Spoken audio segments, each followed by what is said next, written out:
Assalamualaikum warahmatullahi wabarakatuh. Di sini saya akan menjawab UTS tugas 4 teori perilaku produsen.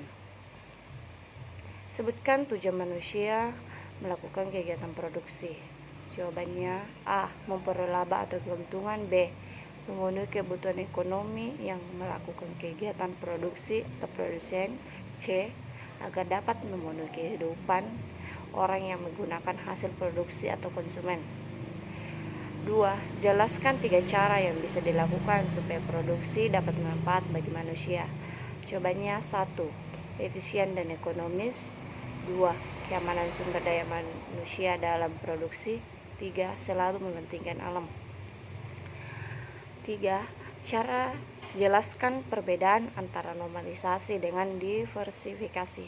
Normalisasi adalah suatu teknik untuk menghasilkan sekumpulan realisasi atau tabel yang memiliki karakteristik tertentu untuk memenuhi kebutuhan organisasi.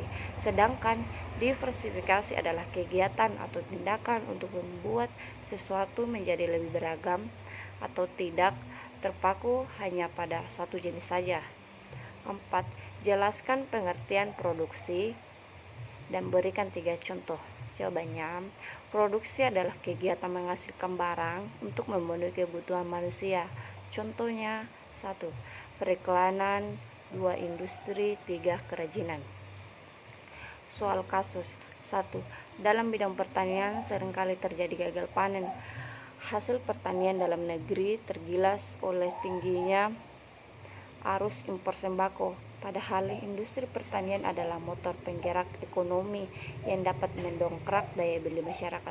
Pertanian itu sektor yang sangat strategis. Ada sekitar 50% orang Indonesia yang menggantung hidupnya pada sektor pertanian. Yang kita lihat saat ini seperti komoditas kacang tanah, garam, jagung dan sebagainya, hasil impor dan sebagainya masih impor. Padahal jika kita dapat mengelola pertanian dengan baik, maka pertumbuhan ekonomi akan terdongkrak naik lebih cepat. Menurut kalian, sebutkan berbagai penyebab sering terjadinya gagal panen. Jawabannya 1. Proses perawatan dan cara penanaman yang tidak tepat. 2. Serangan hama dan penyakit pada tanaman. 3.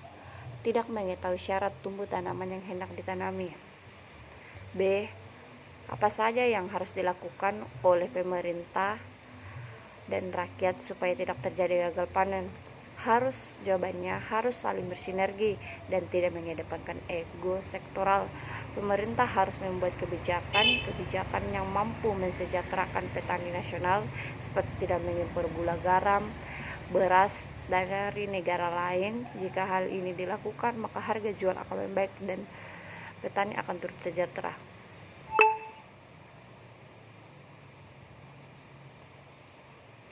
C. Betulkah negara kita sanggup hidup tanpa mengimpor hasil pertanian? Kemukakan pendapatmu. Jawabannya bisa, tapi ladang pertanian di Indonesia dari tahun ke tahun semakin menipis atau kecil, jadi dengan kata lain kita harus tetap impor. 2. Peredaran gula ilegal semakin menjamur di Indonesia. Tentu saja siapa yang tidak tertarik bermain dengan si manis. Komoditas ini mendatangkan keuntungan sangat besar. Dengan biaya masuk resmi saja, importir gula dapat meraup untung hingga 200 per kilogram. Belum lagi apabila didatangkan melalui secara ilegal. Pemain bisnis gula dapat untung hingga 700 per kilogram. Akhirnya sudah bisa ditebak, negara ditaksir menanggung kerugian hingga triliunan rupiah setiap bulan. Tim SCTP mencoba menelisik lika-liku penyelundupan gula ke Indonesia baru-baru ini, pada saat daerah lain di Indonesia kesulitan karena gula pasir langka di pasaran. Penduduk di Kalimantan Barat justru senang-senang saja. Hal ini karena pasokan gula pasir sangat melimpah dan harganya relatif murah. Bagaimana bisa begitu? Kalimantan Barat ternyata dibanjiri oleh gula impor asal Malaysia dan Thailand. Penduduk di Provinsi yang berbatasan langsung dengan Malaysia ini nyaris tidak dapat memperoleh pasukan gula pasir dari Pulau Jawa sebagai sentral penghasil gula nasional. Sumber www.liputan6.com. Mengapa orang tertarik untuk mendatangkan gula secara ilegal? Karena gula yang didatangkan secara legal harganya lebih murah. B. Mengapa gula gampang diselundupkan ke Indonesia? Jawabannya karena keamanan yang kurang ketat dan orang Indonesia mudah terpengaruh. C. Menurut kalian, apa saja cara yang dapat dilakukan mencegah terjadinya penyelundupan gula?